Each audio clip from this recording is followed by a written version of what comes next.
శ్రీమాత్రే నమః. సద్గురు జ్యోతిష్యాలయం వారి యొక్క విశ్వావసునామ సంవత్సర 2025 మార్చి 29 నుండి మొదలు పెడితే మళ్ళీ 2026 మార్చి 28 వరకు వచ్చే ఈ తెలుగు నూతన సంవత్సరంలో వచ్చినటువంటి సంవత్సర రాశి ఫలితాలని మనం ఇప్పుడు తెలుసుకోబోతున్నాం. ధనుసు రాశి మూలా నక్షత్రం మరియు పూర్వాషాఢ నక్షత్రం మరియు ఉత్తరాషాఢ నక్షత్రం యొక్క మొదటి పాదంలో పుట్టిన మీరు ధనుసు రాశి వారుగా పరిగణించబడుతున్నారు. ఈ విశ్వావసునామ సంవత్సరం మీకు ఎలా జరగబోతుందంటే 70-30గా మీకు తీసుకోవచ్చు. ఈ 70% అనుకూలం, 30% ప్రతికూలం ఉంది. ఈ ప్రతికూలాన్ని అనుకూలంగా మార్చుకోవడానికి ఏమేమి ప్రయత్నాలు ఉన్నాయో అవన్నీ కూడా చేయండి. ఇష్ట దైవ ప్రార్థన అవశ్యం. 7 అనే ఒక సంఖ్య మీకు చాలా కలిసి వస్తుంది. Red colour and pink colour మీకు చాలా కలిసి వస్తుంది. శివాలయానికి ఏదైనా మీ పక్కన ఉన్నటువంటి శివాలయము దక్షిణామూర్తి ప్రార్థన ఎక్కువ చేయండి.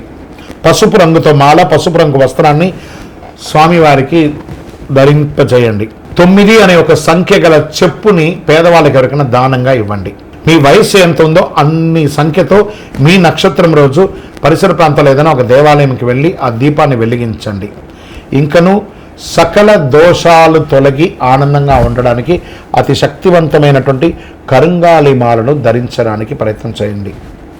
మళ్ళీ చెప్తున్నాను, ధనుసు రాశి విద్యార్థులారా, మీరు అద్భుతమైనటువంటి విద్యను సాధించే ఒక మహా సంవత్సరంగా ఈ 2025-26 ఉండబోతుంది.